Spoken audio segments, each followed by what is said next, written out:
Hi guys, welcome to another installment of Game On Home Edition. I'm Matt, and Justin is off doing videos in his own home. So we're doing a couple of solo ones, and this one, well, a while back, it could be 6 months, it could be 2 years. I mean, who knows in these crazy days how long ago it was.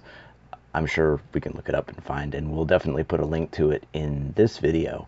But I did a video on increasing combat realism, and the concept there was inserting opposed roles more liberally into combat to sort of make it more engaging without interrupting the flow and so forth. The idea then, and here now too, is to give suggestions that are fairly system agnostic that could be inserted into most game rules without too much disruption to the flow. During that video, I had mentioned that I had some more specific suggestions if people were interested, and evidently some of you were. Justin has been urging me to do a follow-up, and so that's what this is. So what I'm going to talk about here kind of goes hand in hand with what I talked about in the last video, but it doesn't really, it's not strictly necessary to watch that other video first, or even at all, really, because these two ideas can work together, but they are independent. But I guess people who enjoy this video would probably enjoy that one, so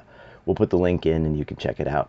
I hope you do. Again, what I'm talking about here is adding more detail and flavor and realism into combat by incorporating specific types of combat styles, maneuvers, and what I call postures. Now, with most gaming principles, we're always seeking a balance between like drama and pace and realism, and you know, too much of one can bog down the others. So a lot of combat systems leave the descriptive realism up to role-playing, right? They expect the players and the GM to add the flavor, color commentary, and if you're good at role-playing, ad-libbing that stuff, it can really work well, but it doesn't have a lot of impact on the actual gameplay, right? It doesn't impact the rules, it doesn't impact the roles, it's just color. So what if we could insert something that did that kind of feel, or gave that kind of feel, but also had a little bit of an impact on the sequence of play?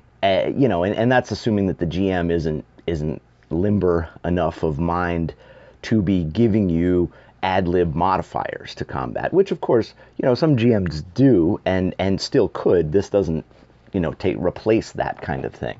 It just adds a structured way to do it that both GMs and players could sort of grasp very easily and intuitively, which wouldn't slow down combat. So what is that? Again, it's what I like to call combat postures, and there are some systems that have a version of this, so I'm not suggesting that nobody's thought of this before me. I'm just sort of talking about how to do it in a system agnostic way that gets into lots of systems. And what I mean by a combat posture is something as simple, it can be something as simple as just saying players or taking an offensive or a defensive posture. And you see this all the time in real combat sports, and I guess technically real combat to the extent that such a thing exists. But you know, it takes place on battlefield tactics, both and larger strategy too. You know, military units will take up a defensive position, and it limits their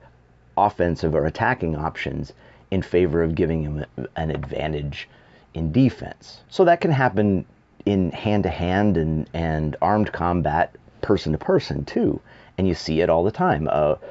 Boxing or mixed martial arts, fighters will take they'll strategically go into a defensive stance to sort of weather an offensive onslaught by their opponent and possibly tire them out, or at least, you know, protect themselves until they have an opportunity to go on offense. But in games, typically you don't have that kind of thing.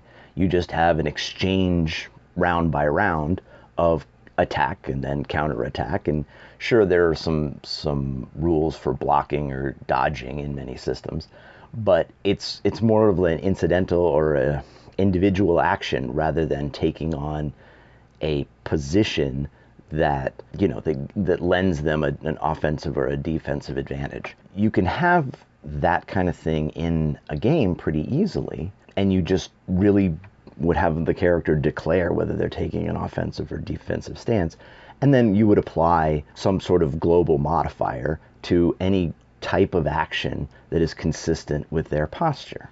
So in terms of mechanics, let's take an example like D&D, right? A D20 system that everybody is super familiar with. Say a character is hypothetically, let's say a character is outnumbered and trying to survive a fight until his companions show up to reinforce him and help him out, bail him out. He might decide to take an offensive or a defensive posture in the game, trading a bonus to his defense in exchange for a penalty to attacks, right? Because he's not really looking to individually attack one of the opponents and leave himself open to attacks by all of the others. If the character declared they were taking a defensive posture, the GM might assign sort of a global bonus to AC, which is the mechanic in D&D. It would work very differently in some other systems, but in exchange for an equivalent penalty to attack. Hypothetically, let's say it's +2. Whatever the GM decides is an appropriate scaled bonus and penalty. The important thing is to keep them balanced, right? You don't want to give somebody an advantage in one posture without giving them an equivalent penalty in the other posture, because this isn't designed to have people sort of work angles. This is to give sort of additional depth and strategic choice in the combat situation to players. Other types of systems, dice pools or whatever, would have a different mechanism for doing essentially the same thing. Like you could raise or lower the success target, or you could add or subtract dice from the pool to simulate the same thing. D20 system, you could add a percentage to or subtract a percentage. If you've not chosen to do the kind of thing that I was talking about in the last video about opposed rolls, and you're just doing straight attacks, well, then it might work as a negative modifier to an opponent's attack upon a character taking a defensive posture, rather than having them take an active role in their defense, if that's not something that you're incorporating into your combat sequence. But it can work either way. You can apply either a penalty or a bonus depending on who's the one acting in those circumstances. Yeah, the actual number matters less than making sure they're balanced, pro and con. And you can take this concept a step further by applying combat posture bonuses to character types, for example. It's hard to imagine a defensive-minded berserker, right? So, and look, the rules in D&D and some other systems account for that to a certain degree, but you could also dovetail that into this concept of offensive and defensive postures. So maybe you give a barbarian taking an all-out, reckless offensive posture with no mind for defense. Maybe you give their offensive posture a slightly higher bonus, and you make their defensive posture either not available or a lower bonus to sort of bias them towards the kind of behavior that would be consistent with that character. Again, these are very fluid rules, and you can or concepts, and you can incorporate them to the degree and apply them to the specific concepts of your gaming world. You could even go further still and apply the same idea to specific weapon types, for example. Battle axes, not terribly defensive oriented, right? So maybe a character wielding a battle axe isn't going to be able to take a defensive posture in an armed combat exchange, because how would you use an axe for defense, right? Whereas somebody using a sword or a pike or a spear or something like that, which has very clearly defined tactics and options for defense, maybe they get the option to take a defensive posture, or maybe they even get slightly higher bonus to defensive posture because their weapon is specifically designed to do that sort of thing. Again, the options and the specifics of it are really fluid, and you can apply them selectively however you see fit in a game and however much the players think it's fun. But I think the concept is pretty universal, and it has a lot of potential to engage players a little bit more in tactics and also the details of a fight, right? Rather than just, I hit somebody for X number of points, you're like, okay, I'm gonna